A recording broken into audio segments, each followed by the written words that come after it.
क्या आपको पता है ब्रह्मांड का 3/4 हिस्सा डार्क मैटर से बना है, लेकिन वैज्ञानिकों को अब तक इसके बारे में कुछ भी नहीं पता। ब्रह्मांड के सबसे बड़े रहस्यों में गिनी जाने वाली एक ऐसी पहेली जो शायद अब वैज्ञानिक इसे सुलझा पाएंगे। जी हाँ, नमस्कार दोस्तों। आज के इस वीडियो में मैं आपके लिए ब्रह्मांड के जुड़ी सबसे बड़े रहस्य डार्क मैटर, हिग्स बोसॉन जैसी कई ऐसी जानकारियां लेकर के आया हूं जिसे सुनकर आप शायद यकीन नहीं करेंगे। और अगर आप स्पेस लवर हैं तो इस वीडियो के बाद अपना मुंह मीठा जरूर कर लेना, क्योंकि जो बातें मैं आपको बताने जा रहा हूँ वो आपको खुशी से पागल कर सकती है। वीडियो शुरू करने से पहले मेरी एक रिक्वेस्ट है कि अगर आप इस चैनल पर नए हैं तो प्लीज़ हमारे चैनल को सब्सक्राइब कीजिए और हमारे चैनल के जो बेल आइकन है उसको जरूर दबाएं, ताकि आने वाले जितने वीडियो हैं उसके अपडेट आपको सबसे पहले मिले। तो लार्ज हैड्रॉन कोलाइडर, जो कि एक पार्टिकल एक्सीलरेटर है, इस जुलाई फिर से अपनी पूरी ताकत से काम करना शुरू कर रहा है। स्विट्जरलैंड स्थित सर्न के नाम से मशहूर यूरोपीय ऑर्गेनाइजेशन ऑफ न्यूक्लियर रिसर्च के मौजूद में दुनिया के सबसे ताकतवर पार्टिकल एक्सीलरेटर LHC को डार्क मैटर की तलाश के मदद के लिए खास तौर पर अपग्रेड किया गया है। अगर वैज्ञानिक डार्क मैटर के जुड़े रहस्यों को कामयाबी में हासिल कर लेते हैं तो ये वैज्ञानिक पहली बार नहीं होंगे कि जो लार्ज हैड्रॉन कोलाइडर यानी LHC को बड़ी सफलता हासिल हो रही होगी।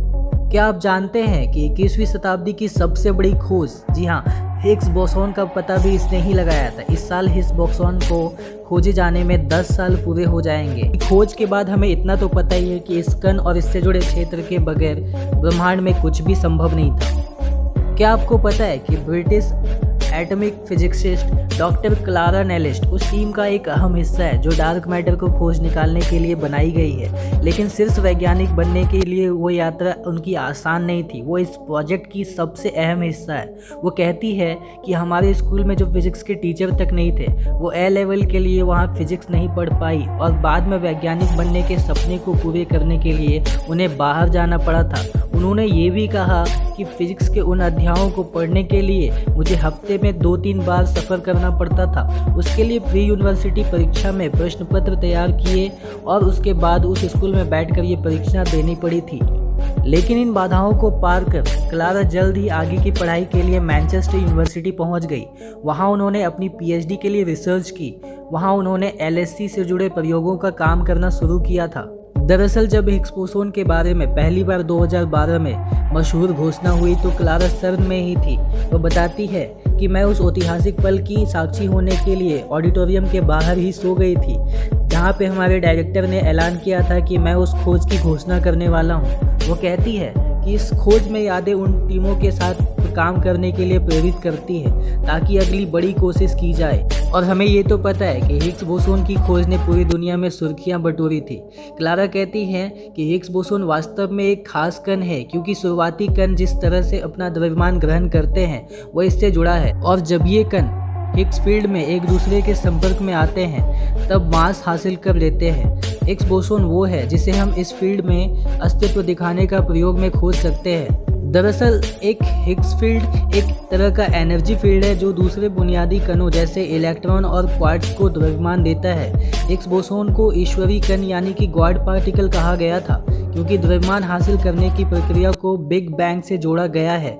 माना जाता है कि बिग बैंग से मौजूदा ब्रह्मांड का अस्तित्व सामने आया था। डॉक्टर क्लारा कहती हैं कि पिछले कुछ साल रोमांचक रहे हैं, क्योंकि हम अपने एक्सीलरेटरों की मरम्मत कर रहे हैं और इस पर किए जा रहे प्रयोगों दोनों को अपग्रेड कर रहे हैं। इस अपग्रेडेशन का मतलब ये है कि अब ये ज़्यादातर ताकतवर हो गया है, यानी अब ज़्यादा कण एक दूसरे से टकराएंगे और उस पर ज़्यादा घर्षण होगा। इसका मतलब विश्लेषण के लिए हमें ज़्यादा डेटा उपलब्ध होंगे।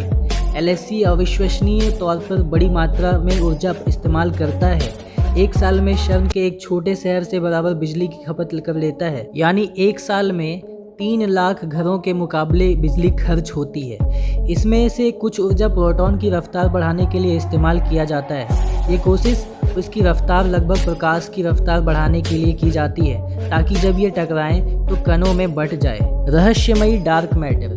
क्लारा कहती है कि शर्न में हमें उम्मीद है कि ये डेटा डार्क मैटर के रहस्यों को खोलने में मददगार साबित होंगे। क्लारा कहती है कि हमारे ब्रह्मांड का ज़्यादा 80 से 85% का हिस्सा डार्क मैटर से बना है। इसका नाम डार्क मैटर इसलिए है क्योंकि यह प्रकाश से संपर्क नहीं करता, इसलिए हम इसे देख तक नहीं सकते हैं। वास्तव में सबसे दिलचस्प बात तो यह है कि अब तक हम ये नहीं जानते कि आखिर ये है क्या। वैज्ञानिकों ने अभी तक डार्क मैटर के बारे में कुछ भी स्पष्ट नहीं किया, अप्रत्यक्ष सबूतों से ही परखा है। सीधी तौर पर इसकी कोई निश्चित खोज अभी तक नहीं हो पाई है। अभी तक यह एक कण बस एक रहस्य है, जो कि एक रहस्य के आवरण से ढका हुआ है। डार्क मैटर को लेकर के लोगों की अलग अलग राय है कि आखिर ये कण कैसा हो सकता है। इससे जुड़ी कई मत है। वैज्ञानिकों का सबसे पसंदीदा थ्योरी यह है कि दुनिया WIMP यानी कि वीकली इंटरैक्टिव मासिव पार्टिकल है। क्लारा कहती है कि डार्क मैटर अभी भी एक बड़ा रहस्य बना हुआ है। हम ये देखने की कोशिश में लगे हुए हैं कि क्या यह हमारे प्रयोगों के लिए तैयार हो सकता है या नहीं। वैज्ञानिकों के लिए ब्रह्मांड वो रहस्य बन गया है जो लगातार उन्हें उलझाए हुए है। हमें अभी तक ये नहीं पता चल पाया है कि आखिर ये कैसे होगा या फिर ज़्यादा किस चीज़ से बना हुआ है। क्लारा कहती है कि मेरी निजी लक्ष्य तो यह है कि मैं अपने करियर में ही डार्क मैटर की तलाश करना चाहती हूँ, वरना ब्रह्मांड हमारे लिए एक रहस्य ही रह जाएगा। इस वीडियो में गाइस इतना ही। अगर आपको वीडियो पसंद आई हो तो लाइक कीजिए, शेयर कीजिए और फैला दीजिए अपने दोस्तों के पास। एंड अगर आप चैनल पर नए हो तो प्लीज़ सब्सक्राइब कीजिए। आपका सब्सक्रिप्शन हमें मोटिवेट करता है ज़्यादा से ज़्यादा वीडियोस बनाने के लिए। एंड अगर आपको किसी पर्टिकुलर टॉपिक पर वीडियो चाहिए तो आप हमें कमेंट करके बता सकते हो कि आपको किस टॉपिक्स पर वीडियो चाहिए। Thanks for watching this video.